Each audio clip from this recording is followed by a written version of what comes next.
Hey, this is Rosa Rubio Giota. How are you? From RCG Creations. I'm bringing to you a Did You Know? Quick little series. When you're pressure canning, or dry canning, or vacuum packing,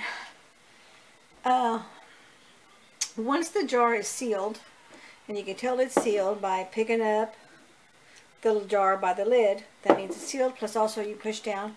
If it doesn't give any give, it doesn't move up and down, that means it's a good seal. Now before you open your jars, you always want to make sure that the seal is still there.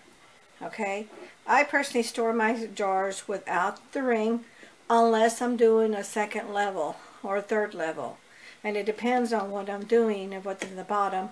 But you can put the label.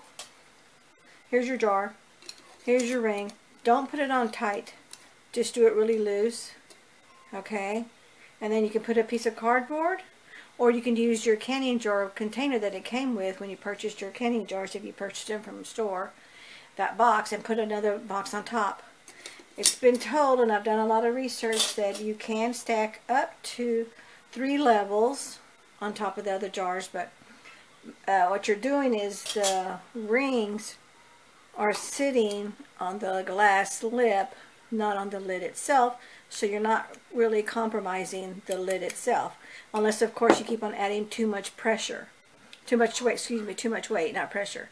Okay, so when you do that, do like, this is mulberry juice, and because I was making mulberry jelly and I was making cowboy candy jelly, I went ahead and labeled everything.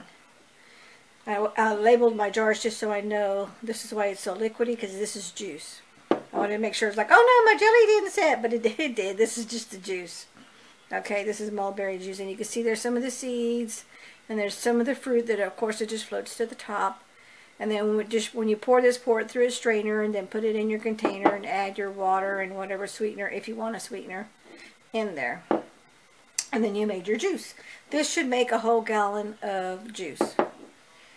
Okay, so I label you're more than welcome to label with a Sharpie, just so you know what's what, especially when you're doing 3 or 4 different projects in the same canning session, okay? Or the same day, if you have so much, it's like, is this blueberry, or is this mulberry, or is this blackberry?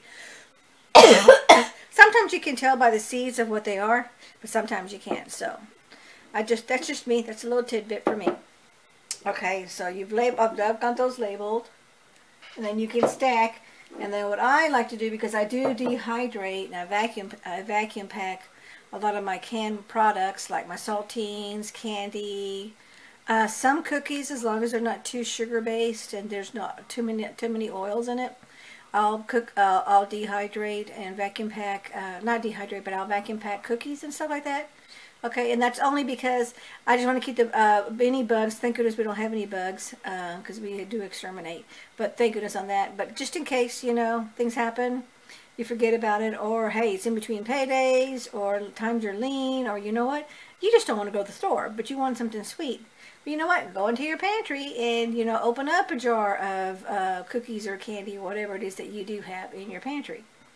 Okay, and then I'll put the heavy stuff, like this one is lightweight, so I would do a layer of quarts or pints, and then I would do another layer of half pints, and then my third layer on top would be all the dehydrated stuff. That way it's not you're offsetting the weights what you're doing. So anyway, that's a tidbit on that. Okay, great. Thank you so much for watching. Have a great one. Bye-bye. Oh, you know what? I forgot. I don't like rested lids, and so as soon as I get them off the ring, I wash them. I let them soak in hot water as I'm getting them all off, and then I wash the inside with a towel, a washcloth, and I wash it in hot soapy water, as hot as you can stand it, because you never know what kind of grease or residue or whatever's on there, or sugar or whatever. And then I manually dry each single ring, and don't want to get out of focus here, out of frame.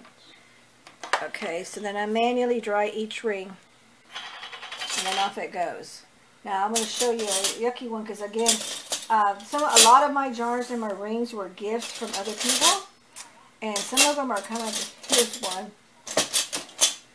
This has been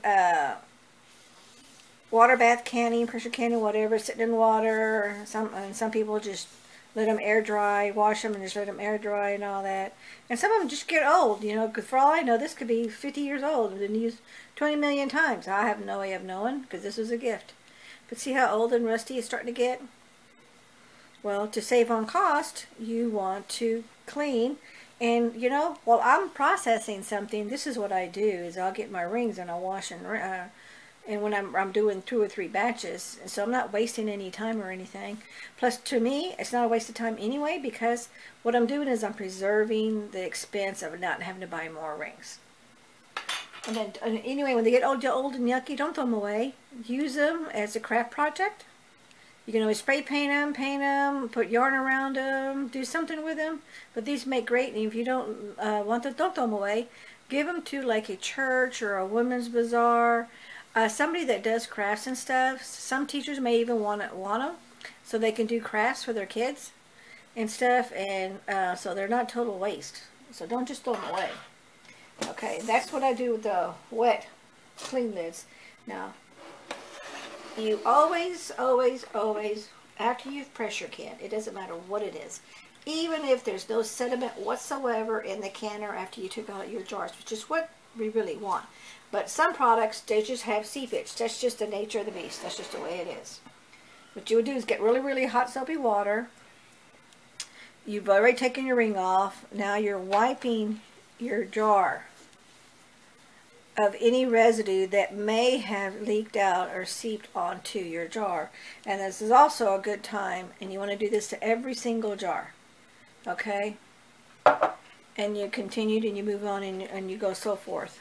Now, this is a good thing to do right at your kitchen sink, but for the sake of the video, I'm doing it in a pan.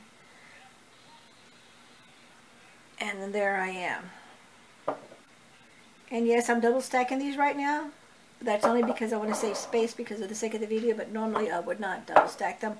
I actually have the boxes that these came in, and they're going to all go into the box. I'm not going to label every single one of these.